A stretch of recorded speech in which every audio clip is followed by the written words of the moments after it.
Here we have a math problem in algebra 2. Okay, let's go to the question. If f of x negative 3 equals to x square positive x positive 1, which of the following represents f of x? Okay, here we have a function f, but it's not in regular format. So how do you have to consider whether it's in regular format or not? Okay, if I want a function to be in regular format, then there must be a single variable over here inside the parenthesis. Then only it will be considered as a regular format. But here instead of a single variable, we have a linear expression over here. But when I go over the answer choices, in each function, we have a single variable inside the parenthesis. That is, each function is in regular format. So that is, our aim is to get this function in regular format. How do we have to convert this one to regular format? Okay, first let me take the given function as it is. That is f of x negative 3 equals to x square positive x or positive 1. Okay, now to get this function in regular format, I have to introduce a new variable for the expression we have over here inside the parenthesis. Okay, now let me introduce a new variable y for this expression, that is x negative 3. And also, we have to solve for x in terms of the new variable y in this equation. So to solve for x in terms of new variable y, I have to get rid of this negative 3. That is, I have to add 3 to both sides of this equation. When I add 3 to both sides of this equation, I am getting y positive 3 equals to x.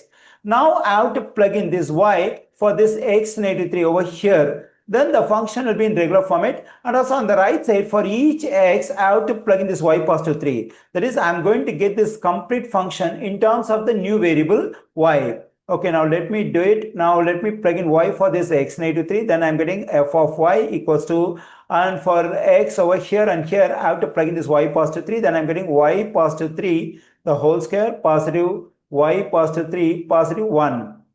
Okay, f of y equals to, now we have to expand the square of the binomial over here. For that, let me consider the algebraic identity, that is a positive b the whole square. The expansion of the square of this binomial over here is a square positive 2ab positive b square. So the square of the binomial over here is exactly in this form. At the place of a we have y, at the place of b we have 3. Now to get the expansion for this one, we have to use this trinomial. In this trinomial, we have to write y at the place of a and 3 at the place of b. Okay, let me do it over here. That is y square positive 2 times y times 3. That is for 2ab, I am writing 2 times y times 3. Positive b square means 3 square. And we can write this y as it is, that is positive y. And we can combine this positive 3, positive 1, we get positive 4.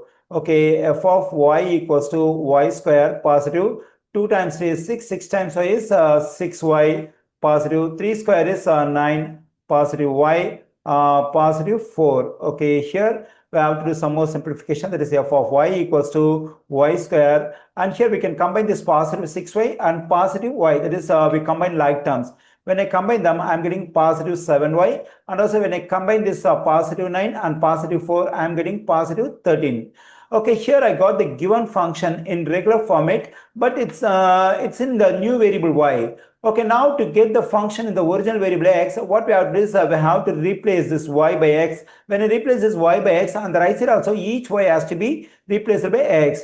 Okay, now let's replace y by x, then we get f of x on the left side. On the right side, we get x square positive 7x positive 13.